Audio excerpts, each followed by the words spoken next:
చాలా ఎక్సైట్ అయ్యాను. ఆ తర్వాత మేము శ్రీకాకుళంలో అడుగు పెట్టాము, మత్స్యలేశంకి వెళ్ళాము. అక్కడ నాకు ఇది ఎంత కష్టమైన జర్నీ అవబోతుందని నాకు తెలిసింది. కష్టంతో పాటు ఎంత రెస్పాన్సిబిలిటీ ఉందో నాకు అర్థమైంది. ఎందుకంటే అక్కడ మత్స్యకారుల్ని కలవటం, వాళ్ళ కష్టాలని తెలుసుకోవటం, వాళ్ళ లైఫ్, ఆ తర్వాత శ్రీకాకుళం యాస, మనం ఒక కమ్యూనిటీని రిప్రజెంట్ చేయటం, అదే కాకుండా ఒక అద్భుతమైన లవ్ స్టోరీ రాశాడు చందు. అండ్ అరవింద్ గారు పెట్టిన బడ్జెట్, దీనికి అరవింద్ గారు వాసు పెట్టిన బడ్జెట్. అండ్ అదే కాకుండా ఒక యాక్టర్కి ఇన్ని క్వాలిటీస్, ఇన్ని ఆపర్చునిటీస్ ఉన్న ఒక రోల్ చాలా రేర్గా దొరుకుతాయి. కష్టం అనేది అందరు కష్టపడతారు, బట్ నాకు ఈ కష్టంలో ఎంతో ఒక రెస్పాన్సిబిలిటీ కనిపించింది. సో అది డెఫినెట్గా మనం ఫెయిల్ అవ్వకూడదు, ఎట్టి పరిస్థితుల్లో అది ఒక సక్సెస్ చేయాలనే ప్రయత్నంతో ఈ జర్నీ మొదలుపెట్టాము. అండ్ ఆ జర్నీ నా టీం ఎంతో నన్ను సపోర్ట్ చేశారు. So thank you so much. నిజంగా ఆ 7వ తారీఖు పొద్దున్న లేచిన వెంటనే నేను చూసిన రివ్యూస్ అయినా, ట్వీట్స్ అయినా, ఆడియన్స్ రెస్పాన్స్ అయినా, మీడియా మిత్రులు ఇచ్చిన రివ్యూస్ అన్నీ నాకు ఎంతో ఆనందం కలిగింది. సినిమా రిలీజ్ అయిన 3-4 రోజుల ముందు ఒక భయం మొదలైంది. అంటే ఈ ప్రయాణం పూర్తయింది, ఇప్పుడు ఆడియన్స్ చూసి రివ్యూ ఇవ్వబోతున్నారు, వాళ్ళు మార్క్స్ ఇవ్వబోతున్నారని, ఎలా ఉంటుందని ఏ సినిమాకి లేని ఒక భయం మొదలైంది. బట్ ఆ 4-5 డేస్లో నాకు ఇంకా గుర్తుంది, నాకు చందు, వాసు, అరవింద్ గారు ఎంతో ధైర్యం ఇచ్చారు. వాసు అసలు ప్రతి ఫంక్షన్లో కాలర్ ఎగరేసి ఏదేదో ఎన్నెన్నో కమిట్మెంట్లు ఇచ్చాడు. 100 కోట్లు అనేది ఎప్పుడో కమిట్ చేశాడు వాసు. అలాగే అరవింద్ గారు నాకు డోంట్ వరీ అమ్మా, it will be the best film in your career అని నాకు ముందే చెప్పారు. అండ్ నేను కూడా ఎంతో నమ్మాను. ఏంటంటే 100% లవ్ నా కెరియర్కి ఎలా ఒక బూస్ట్ ఇచ్చిందో, అలా ఈ సినిమా, తండేల్ సినిమా నాకు అలాంటి బూస్ట్ వస్తుందని నేను ముందే చెప్పాను. అండ్ అదే జరిగింది. I really need to thank my team for that. Chandu, ఒక రకంగా నువ్వే నాకు ఒక ఛాలెంజ్ చూపిస్తావు, ఆ ఛాలెంజ్ని ఎలా దాటాలో నువ్వే నా చేయబట్టుకొని తీసుకెళ్తావు ముందుకి. Thank you so much. ఈ తండేల్ సినిమా విషయంలో కూడా ఒక ద మోస్ట్ ఛాలెంజింగ్ క్యారెక్టర్ అని చెప్పచ్చు. అలాంటిది నువ్వు నా పక్క నుండి అందరూ ఆ క్లైమాక్స్ సీను, జైల్లో ఉన్న సీన్స్ గురించి కాంప్లిమెంట్స్ ఇస్తున్నారంటే, మనం ఎన్నో వర్క్షాప్స్ చేసాం, బట్ ఆ సీన్ ముందు నువ్వు నాకు ఇచ్చే ఇన్పుట్స్, నా చెవులోకి వచ్చి చిన్న చిన్న ఇన్పుట్స్ ఇచ్చావు కదా, అవి నాకు ఎంతో హెల్ప్ అయింది. అలాంటిది సినిమా అంతా నన్ను ఎంతో సపోర్ట్ చేసి ముందుకు తీసుకెళ్ళావు. ఇప్పుడు స్టేజ్ మీద ఇంకో పెద్ద ఛాలెంజ్ ఏదో పెట్టావు. Thank you so much.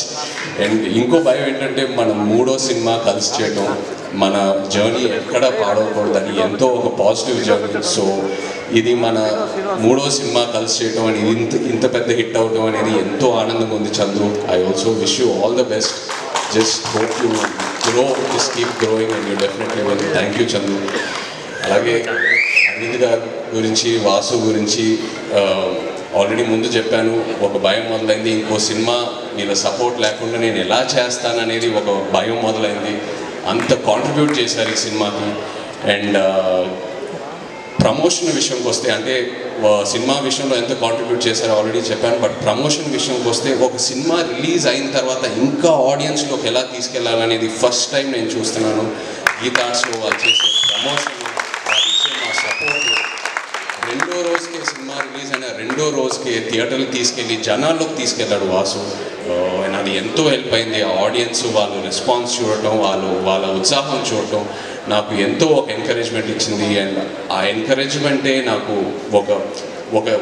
ఒక బూస్ట్ లాగా. ఎందుకంటే ఇంకా ఇంకా ఇంకా ఇంకా ఎన్నో పాత్రలతో ఆడియన్స్ని ఇంప్రెస్ చేయాలి, ఇంకా ఎంతో కష్టపడాలనే నాకు ఆ కాన్ఫిడెన్స్ వచ్చింది, అండ్ ఆ ఎంకరేజ్మెంట్ వచ్చింది అలా ఆడియన్స్లోకి వెళ్ళటం వల్ల. So thank you so much Arvind garu and Vasu, నిజంగా ఎంతో ధైర్యం ఇచ్చారు. ఈ సినిమా రిలీజ్ డేట్ గురించి మాట్లాడేటప్పుడు చాలామంది అన్నారు, ఫిబ్రవరి ఏంటి అన్సీజన్, అది థియేటర్స్కి రారు, ఇది అది అనేది. బట్ అరవింద్ గారు ఆ డేట్ మీద స్టిక్ ఆన్ అయ్యారు, లేదమ్మా ఈ సినిమాకి ఇదే కరెక్ట్, డోంట్ వరీ అని. అండ్ ఈ విషయంలో కూడా మన తెలుగు సినిమా ప్రేక్షకులకి థ్యాంక్ యూ చెప్పాలి. సినిమా లవర్స్ అంటే తెలుగు సినిమా ప్రేక్షకుల తర్వాత ఏ సీజన్లో అయినా, ఏ డేట్లో అయినా మనం ఒక మంచి కంటెంట్ ఉన్న సినిమా ఇస్తే ఎలా ఆదరిస్తున్నారో మీరు మాకు చూపించారు. Thank you so much.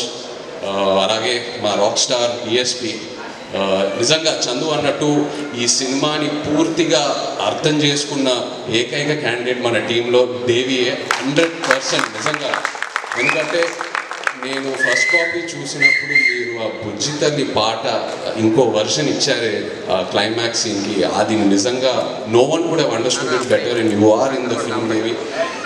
నేను దేవితో దేవి స్టూడియో కూడా 2-3 సార్లు వెళ్ళాను మాట్లాడడానికి. నేను ఏదో సాంగ్స్ గురించి మాట్లాడదామని అక్కడికి వెళ్తే దేవి సినిమా గురించి ఎంత మాట్లాడుతూ ఉన్నాడో నాకు నిజంగా నా క్యారెక్టర్ గురించి ఇంకా ఎన్నో ఇన్పుట్స్ వచ్చినాయి. ఈ so much in to the film. And అలాగే మా డాన్స్ రిహర్సల్స్కి వచ్చి ఆయన ఎనర్జీ మాతో షేర్ చేసి ప్రతి ఈవెంట్లో ఆయన స్టేజ్ మీద ఎంతో ఎనర్జీ మాకు ఇస్తూ ఉన్నాడు. Thank you so much Devi. And మీరు అన్నట్టు Akkineni family will always be indebted to you. You given us blockbuster albums. Thank you so much. మా డిఓపి శ్యామ్ దత్ గారికి, ఎడిటర్ నవీన్ నూలి గారికి, మా choreographers Sekhar master, fight masters, అలాగే మా తండేల్ బాయ్స్ అందరు ఇక్కడ ఉన్నారు. Thank you so much to everyone, to all the actors who have supported me and the entire direction team, production team. అలాగే Karunakar garu, very happy to see you here. నిజంగా మీరు ఆ క్లైమాక్స్లో మీరు ఆ డైలాగ్ ఏదైతే చెప్పారో, మీరు నాతో ఎప్పుడున్నారని, అది అసలు తీసుకెళ్ళిపోయిందండి. అసలు అది చాలా చాలా బ్యూటిఫుల్గా చెప్పారు. ఆ ఒక్క డైలాగ్తో ఎంతో ఫీల్ తీసుకొచ్చారు క్లైమాక్స్లో. Thank you so much. అలాగే Karthik, Srimani garu, thank you all so much. And yes, ఇంకో ఎన్నో ఫంక్షన్లు ఉన్నాయి. మనం తిరుపతికి వెళ్ళే ప్లాన్ ఉంది, అలాగే శ్రీకాకుళంకి వెళ్ళే ప్లాన్ ఉంది. సో ఇక్కడే ఆగదు ఈ తండేల్ ప్రయాణం. Thank you so much to the audience once again. Yes, thank you.